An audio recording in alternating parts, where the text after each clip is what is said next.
dimineața, de fapt nu mai e dimineața pentru că este ora aproape 12, da. După cum ați văzut, eu am apucat să fac biluțe de Raffaello. Ați văzut ce ingrediente am folosit. Le-am lăsat o jumătate de oră la frigider, după care o să le scot, o să bag caju în ele, o să formez, bineînțeles, biluțe, o să le dau prin fulgi de cocos și cam asta este toată rețeta. Am mai încercat odată și mi-a plăcut, doar că am avut mult mai puțin fulgi de cocos. Și mi-au ieșit doar câteva biluțe, nu știu, cred că vreo 5-6 biluțe mi-au ieșit atunci și nici nu mai îmi rămăsese fulgi de cocos ca să dau biluțele prin el, așa că atunci am folosit niște nucă pe care am sfărămițat așa și le-am dat, dar și așa au fost bune.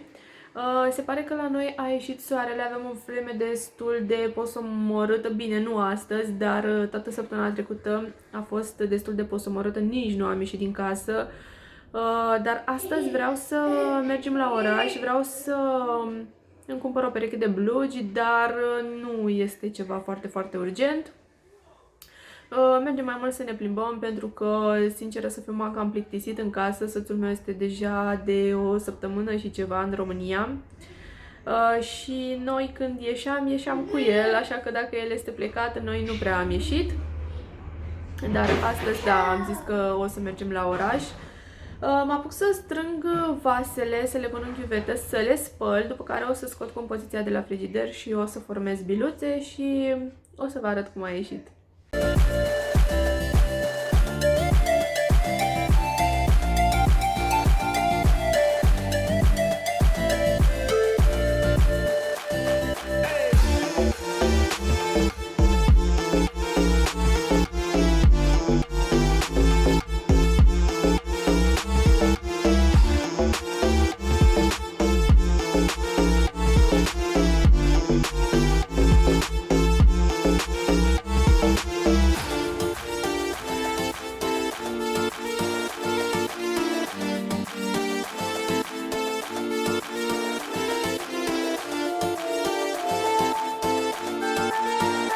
Deși vremea nu ne ajută foarte, foarte tare, ne-am oprit totuși la o înghețată, aceea e a mea de la Filip, doar că i-am dat și lui să mănânce.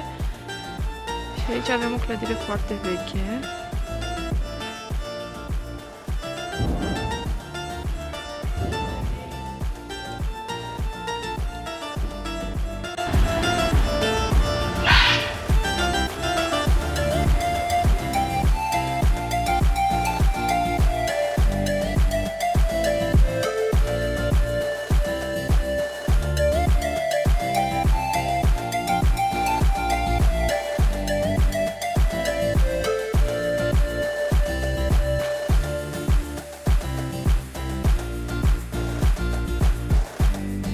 Am mai reușit să vorbesc cu voi după ce am venit de la oraș, pentru că m-am apucat să pregătesc masa, după care am pregătit copiii pentru culcare, așa că astăzi m-am așezat aici jos. Probabil vă întrebați de ce m-am așezat aici jos. Vă spuneam eu în vlogul trecut că o să-mi vină niște cărți din România, mi-au venit de vreo aproape 2 săptămâni, dar înainte să vă arăt cărțile, mă gândeam să vă arăt ce mi-am cumpărat ieri, pentru că am intrat la C&A și cred că vă spuneam că aș vrea să-mi cumpăr niște blugi, nu mai știu sigur dacă v-am spus sau nu, dar mi-am cumpărat și blugi și pe lângă blugi mi-am cumpărat această fustă care mi-a plăcut foarte mult, îmi plac foarte mult fustele cu buzunar. Îmi vine deasupra genunchilor, este dintr-un material așa mai elastic. M-a costat 14,99 € și da, arată cam așa. Și mi-am cumpărat și blugi, bineînțeles, mi-am cumpărat pe aceștia. Sunt drepți. Nu am mai purtat blugi așa drepți de, nu știu, cred că de ceva vreme, nici nu mi-aduc aminte de când nu am mai purtat. Dacă la fustă aveam măsura 40, la blugi am măsura 42, am dat pe ei, stați așa, 29,99, așa, iar la spate vin cam așa. Mie mi-au plăcut foarte mult, am probat mult mai multe perechi de blugi, doar că am rămas la această pereche.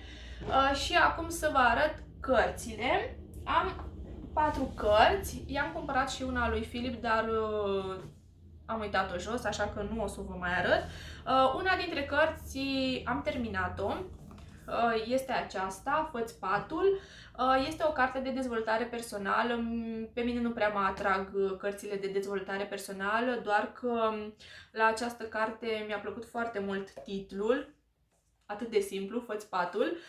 Și am zis, ok, mi-o cumpăr, mi-am cumpărat-o, v-am zis, am terminat-o. Adevărul este că am terminat-o în vreo 2 zile, dar după cum puteți vedea, are scrisul destul de mare și este o carte subțirică.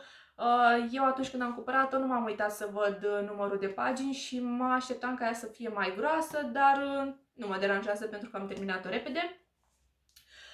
Mi-a plăcut foarte mult. Am un cont pe Goodreads și am dat 5 steluțe. Mi-a plăcut mult mai mult experiențele pe care le-a trăit autorul în cadrul pregătirii lui pentru trupele SEAL, cred că se zice, decât cuvintele motivaționale. Da, mi-am îndoit aici paginile unde mi-a plăcut mie cel mai tare. Deci am cumpărat-o pe aceasta. Nu știu cât am dat pe ele, cred că vreo 31 de lei am dat pe aceasta. Persoana care mi le-a adus mi-a spus că este un cadou din partea dânsei, așa că nu mai mi-a adus factura. Știu doar că toate cărțile, atât ale mele cât și ale lui Filip, m-a costat 161 cu tot cu transport. Mai mi-am cumpărat-o pe aceasta, Evanghelia pe scurt, de Lev Tolstoi. Am răsfoit-o un pic și pot să spun că nu este pe placul meu. Ceea ce m-a dus pe mine în eroare, vă citesc acum. Iubeam, eram iubit, aveam copii frumoși, aveam glorie, sănătate, vigoare fizică și morală. Eram în stare să cosesc ca un țăran, să lucrez 10 ore în continuu, neobosit. Dar deodată viața mea s-a oprit, nu mai aveam dorințe, nu mai aveam ce să-mi doresc. Adevărul este că viața era absurdă. Ajunsesem pe marginea prăpastiei și vedeam că în fața mea nu era altceva decât moartea. Eu, omul viguros și fericit, simțeam că nu mai puteam trăi. Eu, când am citit în descriere acest mesaj, am zis ok, cred că este ceea ce caut eu, dar nu a fost aici. Chiar este Evanghelia pe scurt. Această carte este scrisă în 1883, cam pe acolo.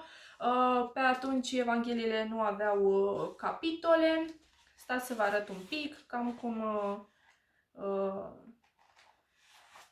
este scrisă această carte, cam așa, și într-adevăr este Evanghelia pe scurt, doar că aici în cartea aceasta nu a introdus anumite fragmente, cum ar fi zămislirea, nașterea lui Ioan Botezătorul, trimiterea lui la închisoare și tăierea capului, nașterea lui Isus, genealogia lui, fuga în Egipt, minunile lui Isus de la Cana și Cafarnaum, izgonirea diavolilor, mersul pe mare, blestemul smochinului, vindecarea bolilor, învierea lui Hristos și referirea la profețiile care s-au împlinit în viața lui Hristos.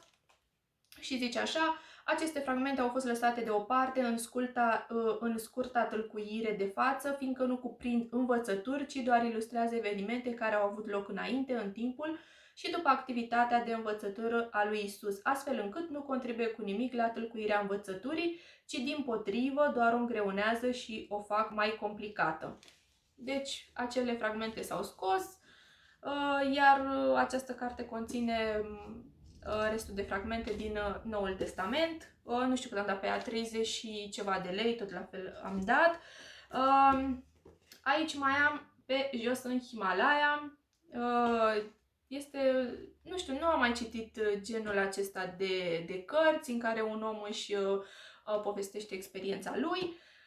Scrie așa: de-a lungul călătoriei sale de-a lungul Nilului, cea mai provocatoare expediție de până acum a lui Levins Wood, cred că se citește, pornește din Afganistan de-a lungul drumului mătăsii, și traversează 5 țări, inclusiv misteriosul regat Bhutan. Pe urmele marilor exploratori, Levins Wood străbate ținuturile de la poalele munților Himalaya și întâlnește personaje fascinante, cărăuși, mistici, soldați, traficanți și păstori, merge pe drumurile folosite de localnici, descoperind povești de viață emoționante, înfruntă pericole pe linia de control dintre Pakistan și India sau în teritoriile disputate din Kashmir și este martorul dezastrelor provocate de cutremur în Nepal. În 6 luni, Wood și ghizii săi parcurg peste 2700 de kilometri pe acoperișul lumii, o lume aflată în pragul unor schimbări dramatice.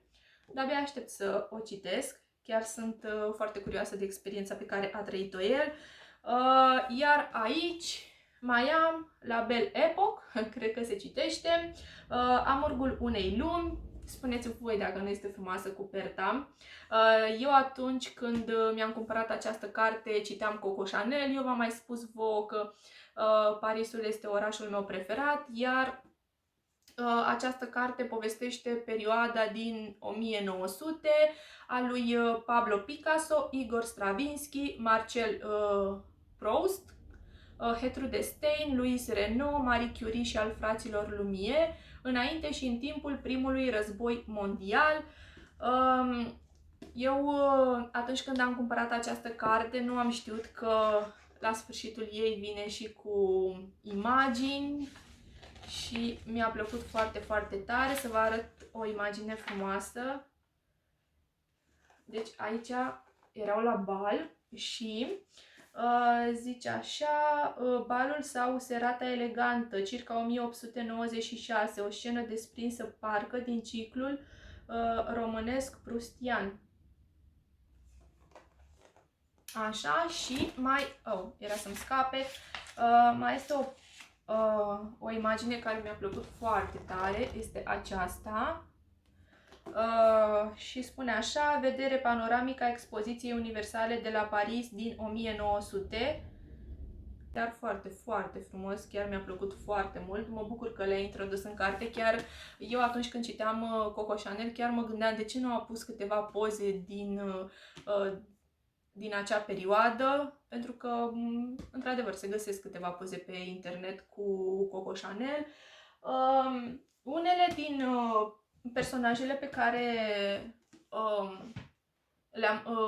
sunt în această carte, le-am întâlnit și în Madame Picasso și bineînțeles și în Coco Chanel. Se pare că ei aveau grupul lor, așa că da, v-am zis, le-am întâlnit în toate cele 3 cărți. Acum ce citesc în momentul de față este aceasta, La Belle Époque. Îmi place, deja sunt pe la 39, pe la pagina 39, sper să o citesc cât mai repede. O să mai vină cărți din România, pentru că tot la fel în vlogul trecut vă spuneam că soțul meu o să plece în România, este deja de aproape 2 săptămâni în România, mai mi-am comandat cărți, o să mi le aducă, de-abia le aștept. Și da, cam atât despre viața noastră, încă suntem în vacanță, atât Sara cât și Filip o să înceapă școala, respectiv grădinița. Cu cât se apropie timpul în care Filip o să meargă la grădiniță, cu atât am mult mai multe emoții și, nu știu, sunt așa neliniștită, sper să fie totul bine. Dar da, da, și ieri, nu știu dacă v-am zis sau nu, ieri i-am cumpărat și lui un ghiozdanel.